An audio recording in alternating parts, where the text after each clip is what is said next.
Hey everybody, happy Friday. Welcome to another episode of Age of Quarantine right here on the St. Vitus Bar Instagram channel. My name is Chris Enriquez. I'll be your host this evening. And this has been an exciting week or so. We have some new merchandise. We did some collaboration with Boss Hog, and we got some great new merchandise up in our store. If you go to the St. Vitus website, you can check that out, as well as a bunch of records that we stocked up on. You can actually buy records from us now. We got exclusive vinyl of select artists that we picked, as well as a whole bunch of merchandise and scattered stuff from various genres of bands that have performed at the club, bands we'd like to perform at the club. So, you know, it's a lot of fun stuff. Tonight, I'm just going to get into it. What's up to Santos Cooks? Chris Santos, what up, man? I want to congratulate Capra. Capra is a band from Louisiana. They're kind of somewhere between metal, punk, hardcore, metalcore. I don't know what you want to call it. We'll get into it and talk about it, but it's a lot of good stuff mixed together. It's fucking awesome. And Chris Santos signed them to his label Blacklight Media, which is part of Metal Blade Records. And In Transmission is the name of the album. It's out today. Pick it up. Go follow Capra on Instagram or anywhere on socials, or visit Blacklight Media or Metal Blade for info on where you can pick up the physical record, but you can stream it everywhere, and they have a new single out and a new video as well. So we're going to talk to Crow Lotus from Capra, and we're going to get her on the screen right now and go right into it. This is the new record I have playing in the background. It's kicking ass on my speakers right now, so I've been enjoying this today. Let's get Crow on the screen. All right, here we go. Age of Quarantine, Friday night. What's up? Hello. Hi. Hi, how are you? I'm well, thanks for asking. How are you? Very good, very good. Congratulations on your new record that came out Thank today. you. Thanks so much. We're all super excited about it. I bet, because, you know, this is if I'm looking over here, by the way, with cheat sheet, because I have, it's my cue cards. I have questions. Right. But I can only imagine, because it's such a strange time in the world. So, you know, having to put out, having to sit on a record through this entire year must have been one of those things where you were just dying for this day to come. Yeah, definitely. I mean, it's just like, you know, we love it so much just because we put so much work into it, and we're just like hoping to God that everybody loves it just as much. So we're super happy that it's been having like just the best reception. It's been awesome. That's great. You got a shout out here in the comments from the talented Rod Diaz from Suicidal Oh, Tendencies. yeah. such an incredible bassist. We got to get you on the show sometime, man. Yeah. He's very cool. Very cool guy. The record's awesome. I had it from maybe about a week ago or so. I got it from Dropout Media from Matt Bacon. Shout out to Matt. Right, And, definitely. It's awesome. It hits a lot of different points of aggressive music that I've come to love since I started going to shows. A little bit of punk, a little hardcore, a little metal, and it's got a little bit of something for everybody. So, Well, thank you so much. I'm glad you're enjoying it. absolutely. So speaking of the pandemic, how have you been managing to get through all of this? The only thing I can do is just like keep myself busy, which is like, it's funny because that seems to be the biggest problem, is like, what do we do, you know, in this situation? So as far as like band, we've just been trying to write as much as possible. Like now is as good a time as any to just like totally channel that all into some new material. So we're already working on our next album. I know we just dropped this one today, but you know how that goes. Can never rest. I mean, obviously, like, it's the best way to utilize your time. Absolutely. As an artist. So I was going to ask you if that's what you've been doing. I mean, some bands have been doing live streams, whether it's like their own material, and I don't know if you have stuff coming up like that, or like there's like a lot of, speaking of rock, there's a lot of like cover collaborations that people are doing. Some very cool stuff. That Rush cover was like, very cool. That's awesome. So did you have any shows scheduled or anything like that at you know, around the time that the pandemic had hit, or how did, you know, were you affected in any way in that sense? Absolutely. So we were actually we actually like had a tour route that we were kind of like tentative that was scheduled. So it would have been like, I mean, not even just regional. We were planning on going all over the place, kind of like all over the country. And then that was like right around the time that stuff started to get a little bit crazy, and we just had to completely scrap the entire thing.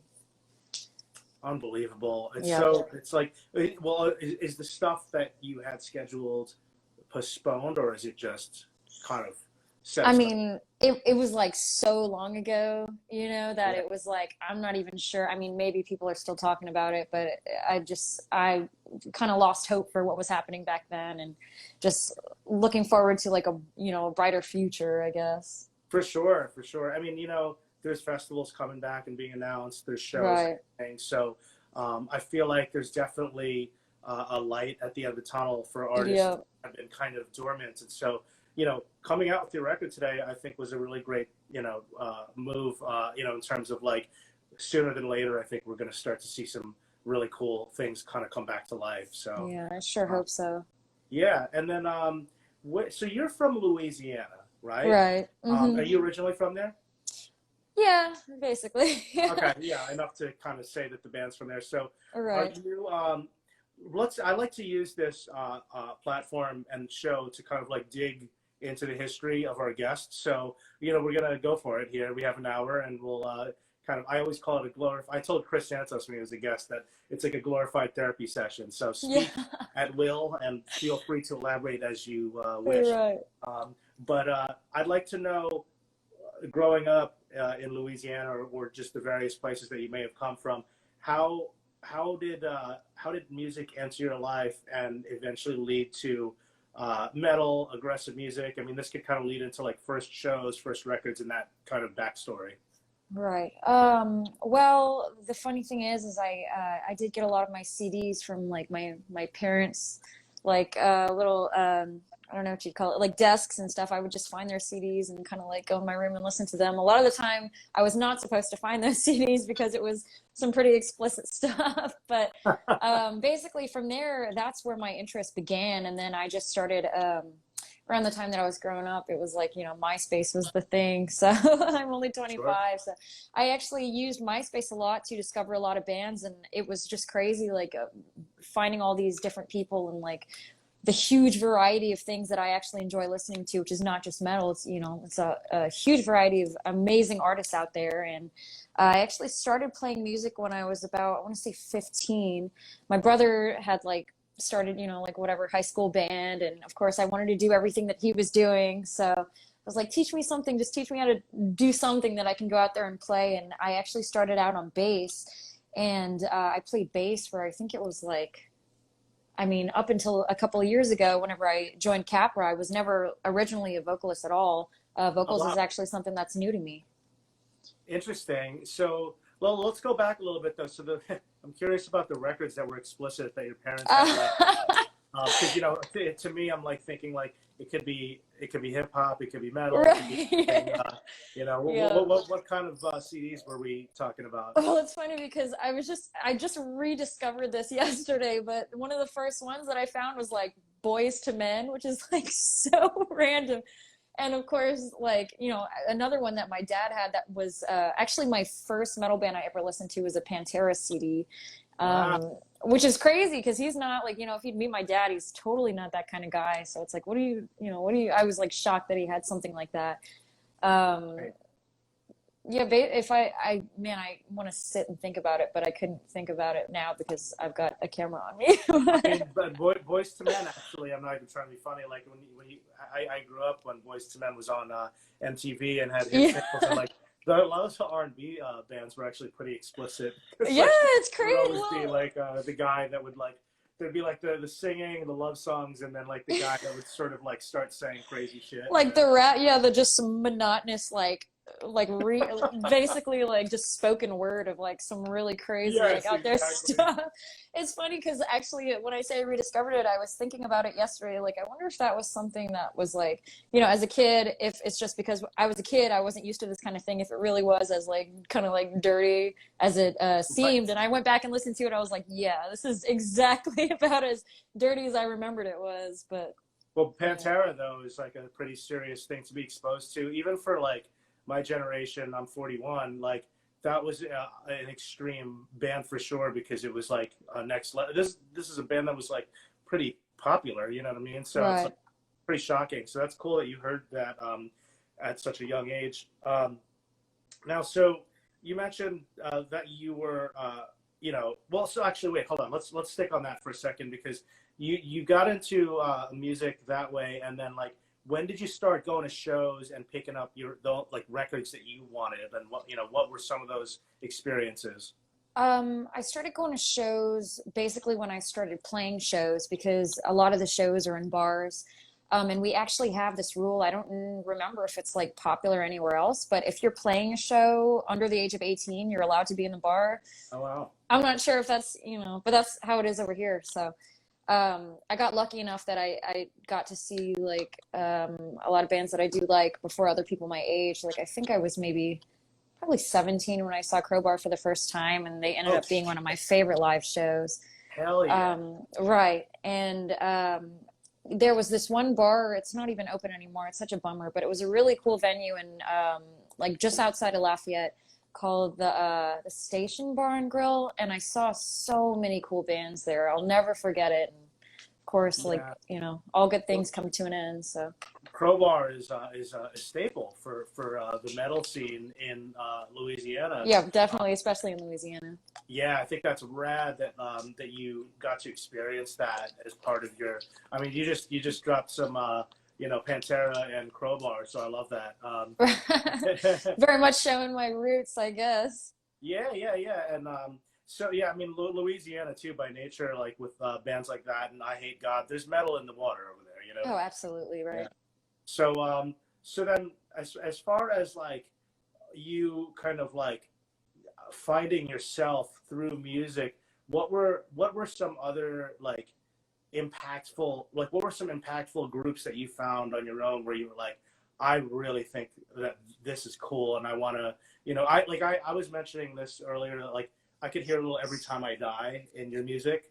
I don't know if that's on purpose or if it's just a coincidence, but like, I'm almost like kind of like wondering like what was part of your lineage as far as you like kind of finding your identity at this point that you're Right. kind of, Well, my bandmates are huge Every Time I Die fans, really, really big Every Time I Die fans. As far as me, like one of my very first, I don't want to say one of my very first vocal influences, because I'm kind of a new vocalist, but one of my very first like influences in music at all is Henry Rollins. I'm a huge Henry Rollins fan, not just musically, but everything he does, his stand-up, his writing, everything. Another one is Tom Araya is like a huge vocal influence for me as well. I've always like hardcore thrash, and like anything thrash or even just hardcore was always like a huge part of my life. Joey Belladonna from Anthrax actually is like a huge like I don't want to say clean vocals, because it's not really clean, but my cleaner vocals, I definitely draw a lot of influence from him. Oh, it's definitely clean, compared to some of the people you mentioned. Right. But it's kind of like funny to say it that way. It just feels wrong, Yo, you just fucking named some serious fucking players. I feel like those are some of the greatest out there. I love that. Absolutely. Got some love from this band Lost Becomes, this band Rules. Oh. You got some people out there. So you said you were playing bass.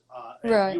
So talk about that, because I want to know when you started participating. So you go from being a fan of this stuff to like wanting to participate. When does that come into play exactly, and how? It's like such a blurred line, because it's kind of hard to like remember exactly how it happened. I couldn't even tell you my first show or anything like that, but yeah. All I knew was just like, I think the way I had learned bass was probably from YouTube, just like watching a bunch of like YouTube tutorials, and then just looking up tabs of like all the music I like, and then being like, okay, well now I have to like go do this in front of people and like be a serious thing and not like screw up. So yeah, I just remember it being really scary.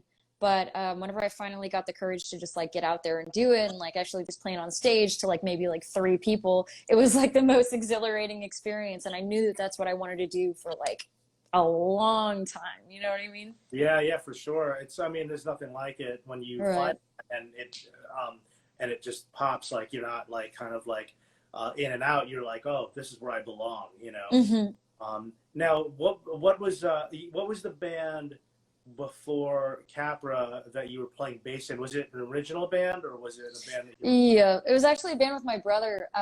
It was called Sick, Sick, Sick, and it was like I don't even know how to explain it, but it was almost like an industrial kind of like metal type fusion thing. I think Oh, hell maybe yeah. kind of like later Ministry or like Nail Bomb. Oh my God, That's that's like something I would love.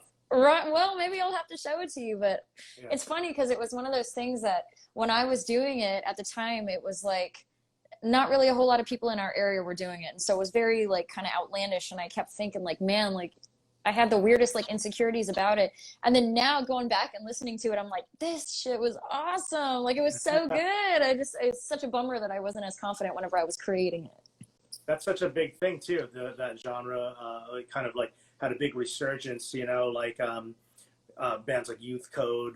Not that they sound like Nail Bomb or Ministry. I mean, I would say maybe a little Ministry, but like that's the genre that I think kind of came back to life, and as you know, something that was very popular in the '90s. You know, Right. awesome to see that. Now, so then, So how did you come to become a vocalist? And because you're also pretty aggressive, so you know that's got to be coming from some kind of practice, or you know, or did you just kind of like start screaming into a mic one day and you're like, shit, I can do this? You know, like how did that happen? Well, okay, so around the time that my last band, around the time that we started losing hope, I think we decided like I wasn't doing vocals in that band, but we decided like let's record a song with me on lead vocals just for the hell of it, just to try it out, see how it feels, just to do it for fun. Sure. And then we ended up like releasing it, and it got a lot of like really good like reception as well, which was totally crazy. I wasn't expecting. And I'll have to ask my guitarist Tyler about it because I don't exactly know how, but I guess maybe he found that video or somebody showed it to him or something, and then they asked me to just try out some vocals. And at the time that I was doing it with my other band, it was like no technical like knowledge about vocals at all, and I kind of just was like just being loud. And so definitely whenever I started doing more vocals with Capra, I had to like do a lot more research on like how to breathe correctly so that I would be able to do this for a long time and not completely destroy my voice. Yeah. So it's definitely been a journey as far as like learning a little bit more like of the technical side. Right. Yeah. It's. I mean, and now you've been doing Capra. I read your bio since for about 5 years now. You know what's funny is we thought it was so long, but I think it's only been like 2 or 3. I don't know. Oh, okay. So it might be wrong the year, but okay. Right. So it's fairly new. And did you have like any demos or anything out before this, or is this your first time putting out a proper release? I think my last band had like some sort of EP type thing, but it was never with like, you know, I was never signed before this. It was like all totally independent. We like recorded it in like a little like, you know, not like super serious studio at the time. We got some, I'm going to read some comments. Renee Corona 374, when the time is right, hope to see you in California. Crow's Feet, come to New Zealand. At William Hoy, been streaming the new album, would tell others to do the same. So incredible and extremely unique. Lots of awesome feedback. Thank you everybody for tuning in. Thank you guys. Yeah. And honestly, guys, if you have any questions, feel free to chime in at the question mark box. I'll check it at some point. But you know, we love to encourage people to participate. So, when and how did you said it's been 2 years, but like how did Capra come together? How did that even happen? So they had been together for like a couple of years before I had joined, but my guitarist and drummer Jeremy and Tyler actually have been playing music together for like several years now. I think they're like they've been friends for like, I don't know, I guess since they were kids. And I think this was like, this must be like their 4th or 5th band that they've tried to make work, and it just finally like actually stuck this time. That's awesome. Yeah, I mean, you kind of end up doing this until you find it's like dating, you know, you find the right fit and hopefully it sticks. Right. And when you sign the contract, you're kind of married for a while, and Yep. hopefully you don't have a divorce. Yeah, right, exactly. Oh, look at that. We got some greetings from Brazil. What's up, Brazil? What's Hi, up, Brazil. Hell yeah. Aww. So Hi, Alyssa. yeah, I love when we see that international love. So they've been playing for a while, and they kind of developed a chemistry. So how does the band create? do your bandmates, do you participate in the writing of the music, or do you stick to your lyrics and your sort of vocal responsibilities? You know, like how do you guys put your art together? So what I contribute is almost exclusively just vocal. I mean, all the vocals are me, but sometimes I try to like chime in. They'll ask for like, does this sound right, or should this be long? You know, little things like that. I'll kind of like give my opinion on. But for the most part, for the vast majority of the time, they're responsible for their instrumentation. So usually Tyler will just come up with like 40 riffs a day or whatever, and we're like, okay, well, let's like try to whittle this down to like 3 maybe that we like, and then just try to form it into a song, and everybody else just works their magic and makes it happen. And thankfully it comes out sounding pretty good. Hell yeah. Oh shit, greetings from Malaysia. We got even more people. Yeah, that sounds like the best way to do things, I guess, right? Is kind of like, if you have it sounds like your guitar player is a riff master. Like I consider kind of like songwriting kind of to almost kind of be in like 3 different buckets, which is like, there's the band that jams for 8 hours, right? That's like, it's a lot of fun, but like, you know, who has time for that? And then there's a lot of great jam bands out there that come up with cool stuff. Certainly a lot of like doom metal bands too. So I'm not dissing, by the way. So I don't want to piss off any metalheads. But then there's like the guys that, you know, have people that just come in with full songs, and then the riff masters that you're just like, shit, like we got 40 riffs, we're gonna pick the best ones. So that's cool. You have somebody in the band that's just kind of delivering like that.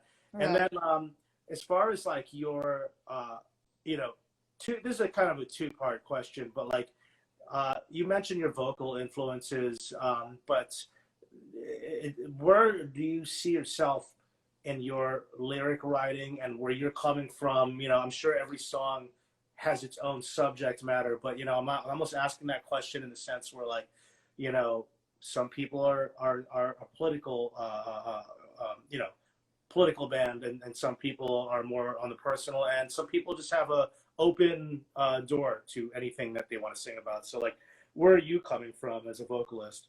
It's kind of like, it's a little bit all over the place, because there's a little bit of like the personal experiences, and there's a lot of like, I'd say that probably the main theme about like what I've been writing about, at least lately, is like mental health. There's a little bit of political stuff going on there too. But I try to just kind of keep it, I guess, like pretty general, but like thematically tie in just like somehow in the most vague of ways. It's hard to not be political, I guess, right? Aside from the obvious things that we are experiencing, right? Right. Because it's not just like it just started this year with like, you know, the world fucking turning into a shit show. We've had problems for a long time, but I like the idea of the fact that like people might want to leave things for interpretation. That's what art is, right? So you know, it's your personal lyrics, but people can kind of take it as they kind of ingest it, right? And Right. That's cool. Get some questions from the audience and some comments. So I noticed this person's name because I feel like they watched the show. L to the row. Who produced the new album, and where was it recorded? So I'm still like so confused as far as like as far as production. Like, I know that it was mixed actually by Taylor Young of Nails, the drummer. What a band. We recorded it We recorded it in Lafayette, Louisiana. Well, around Lafayette, Louisiana, with a guy named Jai Benoit, and he did a really good job at that. And then one of Ryan Williams from Metal Blade, one of his friends actually like did the mastering. Oh, nice. That's awesome. Right. I want to talk about that in a second as we kind of dive more into the album itself. It's a good transition to get there. Renee Corona, you guys are like an OTEP upgrade. Awesome. I think you guys are definitely better than OTEP. Everything, Amada 04, everything blends so well. The instruments and vocals, phrasings, build-ups, releases, clear lyrics. I like clear lyrics because even if you're screaming, you mentioned Tamaraya and, even Crowbar and Henry Rollins, you can understand what they're saying. You can scream and still be understandable. Metallic Rick, your new album is awesome, very intense. I agree. And we're going to talk about the new single who somebody mentioned. The Locust Preacher is awesome.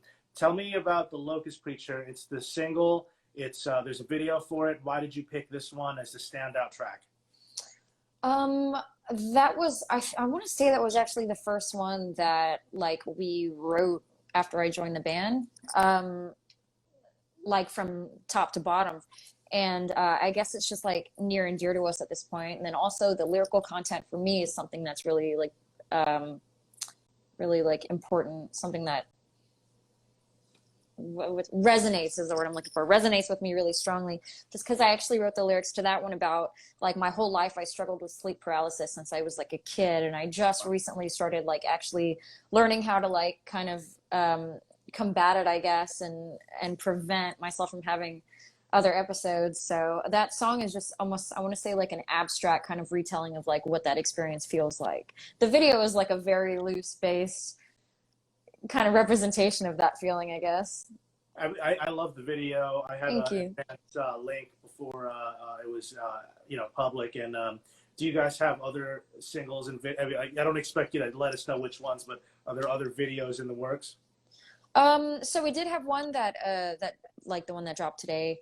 We actually have not begun working on another one after that. I mean, we will have to, but at the moment, I think we're just trying to let everything simmer out. Yeah, no, for sure. I mean, like, it's going to be a nice cycle to promote this record. You're going to have a lot of more time than I think most bands. Right. That's one creative part, I think, about this pandemic is that, sometimes record cycles, being somebody that works in media, I see like this like short window of time, especially with like up and coming bands where it's like, oh, there's the 3-month window of the initial release, and then like you really want to hit hard during this point. But I think there's something cool about this for sort of like the up and coming artists that are trying to get their names out there, which is that there's a lot more time to get people's attention and Right. with it, So hopefully it'll work out for everybody, and I can tell that people from all over the place that are watching are excited. Why don't you tell us a little bit, since we're talking about the studio, and it looks like your bandmates chimed in. It was mastered by Brad Boatwright. Thanks, guys. Sorry. Yeah. No worries. So can you talk about the writing for the record and the recording process and kind of like what the overall experience was? So the writing was just like this really intensive, like us just coming together like several days a week and just like putting everything together and just kind of drilling it over and over and over again until we were like, couldn't sleep at night because we were just thinking about the music so much. But as far as the recording, everything was pretty streamlined. I find that like, the more you know the music, the faster the recording process is. It's like if you know exactly what you're going in to do, it's not like a bunch of like BS that you have to deal with. So thankfully we were able to just get through it and like have it done, just because like, I mean, I love our music and I was super excited for it to come out, but having to go track by track over and over, and it's like, doing the hardcore vocals too, it's like, oh, like you just sleep like a baby at the end of the night. God, I can only imagine. Yeah, that's a tough thing. I'm a drummer, and so that's kind of exhausting in the studio. Right. But like, It's I think definitely exhausting. Yeah, but singing, I mean, like, I think we all know that singers go through a lot emotionally and physically. Absolutely, definitely emotionally, and I'm glad that you brought that up, because that's actually the most exhausting part of the entire thing. Right, because you're like you're letting it out. Like, I hate to say that like anybody would phone anything in, but let's be honest. I mean, there are bands that have been around forever that tour every day, and there's going to be nights when you phone it in. But when you're in the studio, that is like the most important time for you to get your true right. self across. Right. You can have a show, and just kind of like dial it back a little bit and everybody's just having a good time. But it's like whenever this is the thing that's going to be immortalized, that everybody's going to be hearing, that represents you, it's like you have no choice but to be as vulnerable as possible because you want it to be authentic. Yeah, absolutely. I see some questions I'm going to take in a little bit because they're similar to the ones that I have coming up, but we're going to get there. So bear with me, everybody. But so then let's talk about the shows and touring part of your band's history. And, I'm curious to know, I don't know too much about what you guys have already done in terms of like getting yourselves out there. So maybe you could indulge us a little bit. Have you been on some cool tours or shared some awesome bills with some bands that were notable? We haven't like had the chance to tour yet, just because I think we were only playing live for like maybe about a year prior to the whole COVID like shutdown.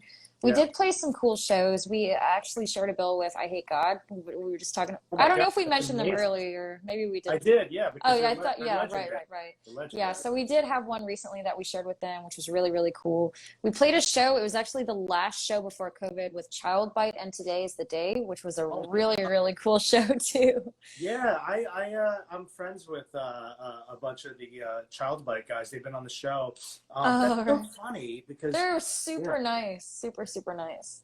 Let me ask you something. This is crazy. I'm kind of going off cuff here because I might have seen that tour when I came here. Was that in February of I last think, year? well, right. It would have been like just before COVID, so it would have been had to have been around February. Yeah, definitely. Today's the Day played here down the Oh, street from okay. my house in February. It was one of the last things I saw Right. before COVID. That's That so might fun. have been the same tour. That's awesome. Yeah, it had to have been. Yeah, that's awesome. I'm really stoked on the stuff that you're dropping here because like I'm getting to know the band. I mean, playing with I Hate God is and being from Louisiana is fucking dope. You know, Right. It's kind of like a rite of passage. right? And Child Bite. I could see that you're in, whether it's deeply connected or just coincidental. Like, Child Bite are the guys that run Phil from Pantera's record label, and they're all friends with I Hate God Oh, and Crowbar. I They're didn't. all I actually connected. somehow didn't know that. Yeah, and you happen to be from Louisiana, so I think it's kind of a funny coincidence that all Right. that Right. stuff you mentioned is connected. Somehow. Right. So somebody asked in the comments, and I was going to ask this too. Who are some bands that you would love to tour or play with on a dream bill? So I like talk about this all the time. I definitely want to tour with Harm's Way. Super love Harm's Way. They're I want great. to tour with Midnight as well. Midnight is like one of my like favorite kind of like newer-ish bands. Oh yeah. Would love to play with Toxic Holocaust is like one of my favorites. And I know Tyler's listening right now and is like, yeah, he loves Toxic Holocaust. I would also like, I feel like it'd be really cool to play with Devil Master, but I don't know how like well we would like mesh on that bill. But That is so funny because those are some of the last bands I saw. yeah. I saw Devil Master and Toxic Holocaust. Right, I think they played the same show. Oh, did they? Yeah, at the same place that Today's the Day played at. Oh, okay. Yeah, right Wow. before. That's awesome. That's I mean, you're label mates technically with Midnight and Harm's Harm's Way. Way. Right. So that's awesome. Yeah, Harm's Way is a powerful band. That would be a great bill. I'm sure that it wouldn't be too hard. Hey Santos, if you're watching, maybe you can make some things happen. And Right. yeah, well, we've had a lot of those bands play here at St. Vitus. So when you're in town, we'll see what's going on. But Totally. yeah, and then, so as far as like other up and coming bands that maybe you could consider contemporaries, like who else is exciting you right now? Because I feel like personally, so I don't know how much Chris or Matt told you, but like I work in media at Revolver and I do some stuff with Brooklyn Vegan. So like being older, I'm totally like kind of looking at younger bands now in a different way than I ever was, and I love it. Like I'm embracing it, but I'm also an old guy now. Like I know, like if I was to mention stuff like Turnstile or Code Orange or Power Trip, I'm talking now about like the bit. I mean, rest in peace, Riley Gale. It was on our show. Right. But like I'm talking about bands that probably to someone your age may be considered like kind of like obvious, big, huge bands for the genre. So I'm almost just intrigued every single time I'm like hearing about. I love it. I'm like people in their 20s are fucking doing shit that reminds me of the stuff that we grew up doing. It's not like this dead thing. It's like very much alive and thriving. And what other bands that are kind of like your contemporaries are exciting you right now? This is one band that I like cannot get over, and I tell everybody about them. They're called City Hunter, and they're actually I think they're from Denver, but they're like they've only got one album out, and it's this super super cool like concept. It's like a I don't know if you watch a lot of like slasher films, but basically the entire album is kind of like a slasher concept. It's just super super cool, and I listen to that thing on repeat. I have not heard that. I have to check that out. Yeah, the album is called Deep Blood. Okay. Yeah. Right. Very, very cool. I also like, I don't know if you've ever listened to Candy. Candy's another one of my like favorite kind of like newer bands. Candy Candy's is dope. really cool. Right. I like them a lot. They were on the show and they played at Vitus. Oh, I wasn't okay. there, but I Love really to like see that it. band. Yeah. Yeah, I'd like to tour with them too. I'd love that. Also, another band that I'm really into right now. I don't know how. I actually don't know if they're a newer band. I feel like they're pretty. I feel like I've just been seeing like some newer stuff from them. But Warthog, I'm a huge fan of Warthog right now. Holy shit, yo, you guys Yeah. have good taste. Warthog's Oh, legit. thank you. Oh, Warthog are is they? dope. Yeah, Oh, that yeah. band's Warthog is awesome. really cool. I like how they took the intro to the 20th Century Fox movies with the drum roll and the Right, right, right, that's a dope intro. So what's the long-term goal for Capra? Are you guys looking to kind of, do you think long-term, or do you just kind of live in the now? Or are you kind of like, I want to do this. This is what I want to do for the rest of my life, or I'm just enjoying in the present. I'm going to see where this takes me. right. So the older I get, the more I try to be a little bit more like planned, like with how everything goes. But at the same time, I feel like the way I am as a human being is just so spontaneous. So I always tend to think of things like in the near future. I mean, I definitely would like to. I have like one main goal. My main goal is to like play in Japan. That's like my that's like my Ooh, yeah. thing. And then Hell yeah. everything else, like if I'm playing in Japan, like everything else has fallen into place like exactly how it was supposed to. So that's basically it for me. I think that's a great answer, because I think that so many people, unfortunately, are, there's the two types of musicians to me, which are the ones that are sort of like looking for this sort of strange delusional ticket to fame, which is like kind of like almost like this like non-existent thing nowadays. I mean, sure, maybe it'll happen, but what does it really mean? But like, Right, just right, to be right. like, I want to play in Japan is a dope goal. I feel the same way. I've actually never been to Asia as an Asian person. Me neither. And I'm also an Asian person, so Oh, is that right? Okay, cool. right. Yeah, so it's pretty funny. And to play there would be amazing. And Japanese people love, like, not to generalize, but there is an aggressive music scene that exists in Japan more so than Right. some other Asian countries, as far as I'm aware of. Right, right. So that's dope.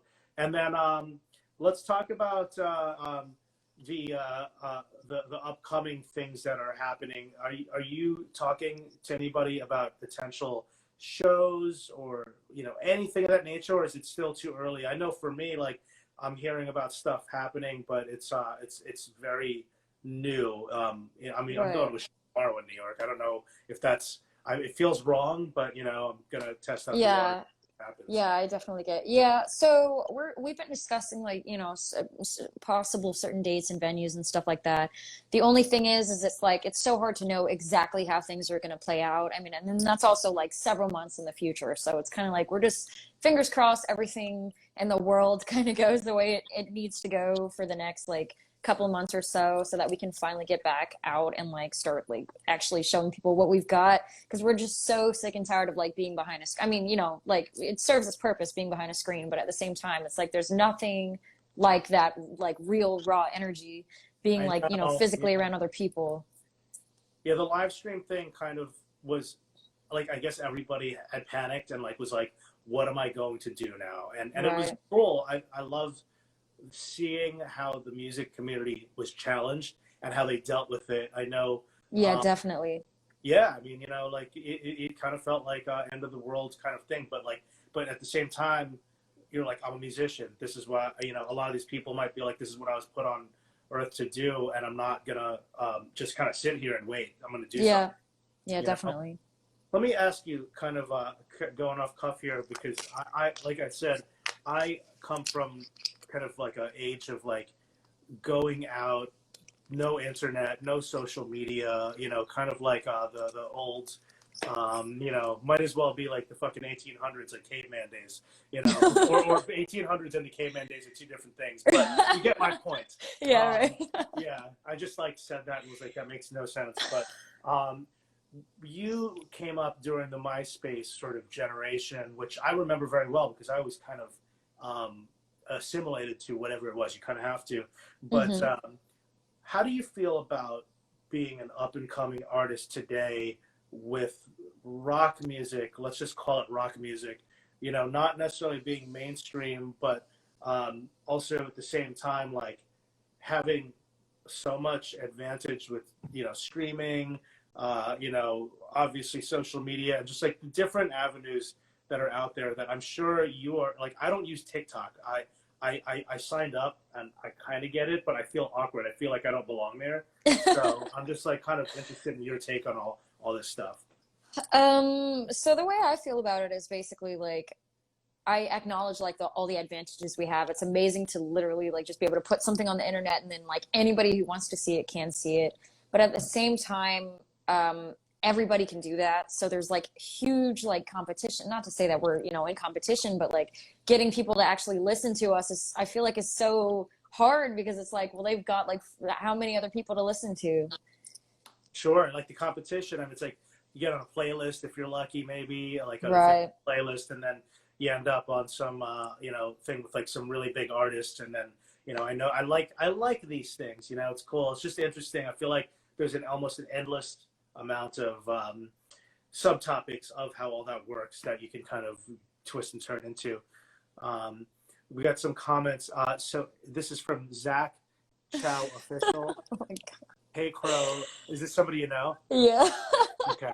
Hey Crow, just wondering if you listen to V-pop. Is that what is that? It's a V-pop? Vietnamese pop. Oh, okay. So We work at a Vietnamese restaurant. It's just Okay. Gotcha. Because I know there's like J-pop, and we were talking about Japan. right. Pedro Estrada, thanks for your music. It's awesome. Keep doing it. Thank you. Yeah, man.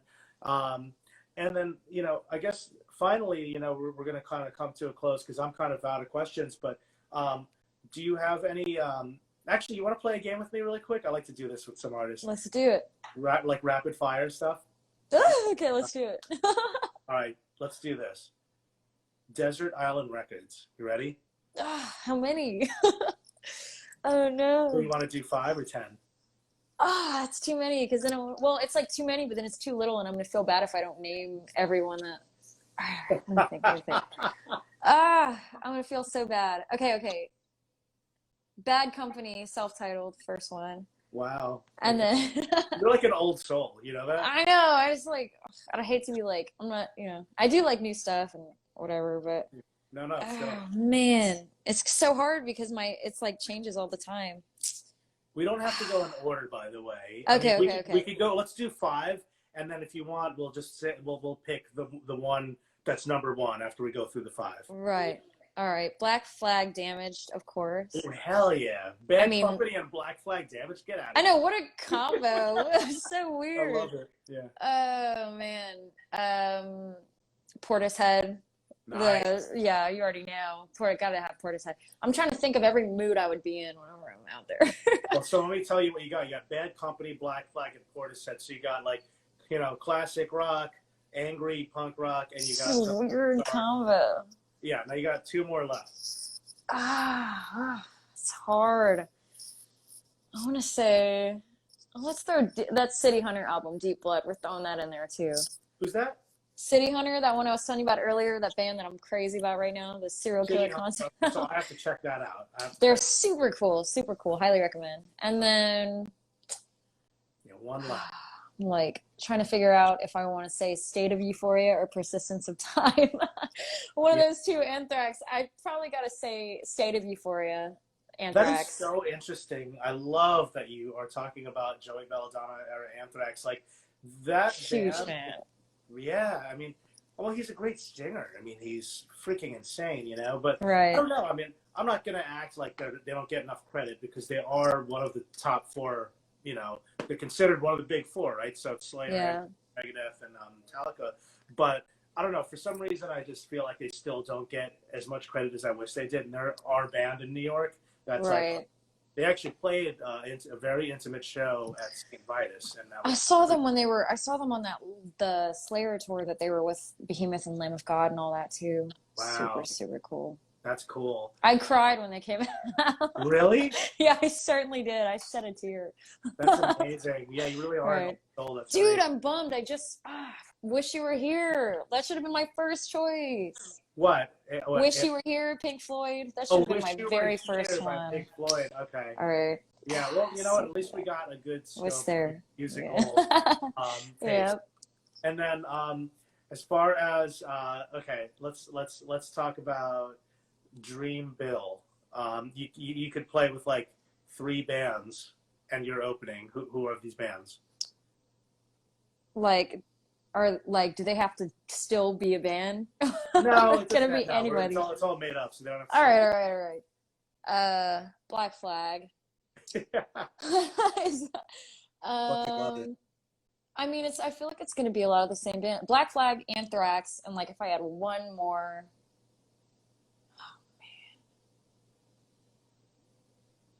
it's hard. I'd have to say like it's like totally out of left field, but the Runaways. Oh, well, that's not out of left field. I mean, it's out of left field because they're like, They're punk forever. rock, It's like right? such a way prior to everyone else I named. For So. sure, yeah. But they're punk rock, and they're from, like, kind of relative to where Black Flag is from. Right. Slightly before. I love that. That's awesome. Joan Jett performed with the reunion for the surviving members of Nirvana here at St. Okay, Vitus. that's cool. So a lot. We never had Rollins, but he's never showed up. But I love Rollins. He's band. never showed up. No, he never showed up. I like Okay. Rollins band a lot, and that just I do too. just get enough love. Yeah, good shit. This is awesome. I'm so happy. Do you want to do any shout outs or final last words or anything like that before we bounce? Oh man, I mean, definitely check out our video from Medusa that dropped today. We worked so hard on that one. We're super proud of it, and it's like got our little we had to do some acting in it, so it's like super awkward but super funny. I mean, we were really happy with how that turned out. Other than that, I just really really appreciate that you had me on the show.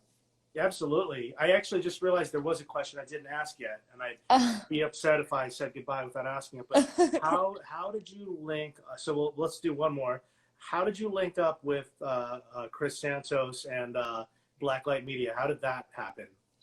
That was actually through Matt Bacon that we talked about him earlier. He somehow, I don't even know exactly how, but somehow we ended up getting connected with him, and he put a word in for us and really really helped us out. So I attribute a lot of our a lot of our findings to him. So thankfully we ended up getting connected with him. Yeah, Absolutely. Yeah.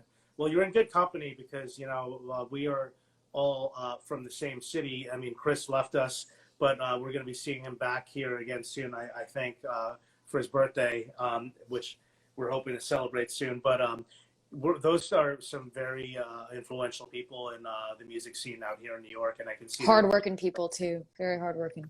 Yeah, I think that you have a bright future ahead, and I think that what you're doing right now is amazing, and I hope that we get you here at St. Vitus and on the East Coast in New York. So I'm intrigued and I'm pulling for you. I definitely want to let folks at all the media outlets I work with know about your band and what you guys are up to. Well, thank you so much. Thanks a bunch. Yeah, thank you. Well, send my best to your bandmates, and hopefully I'll be seeing you on your coast or my coast at some point. We'll figure it out. Right, totally. Hopefully. We'll stay in touch. Oh, and lastly, if anybody here wants to watch this episode and missed part of it, it's going to be up on the St. Vitus Instagram as soon as we log off, as well as my YouTube channel. If you just look up Christopher Enriquez, all of the episodes of Age of Quarantine are up there. So I want to thank you so much. You have been a pleasure to talk to, and Thank you. Same to you. Yeah, I look forward to seeing what you do from here on in. Thank you. All right, take care. All right, bye-bye. Bye.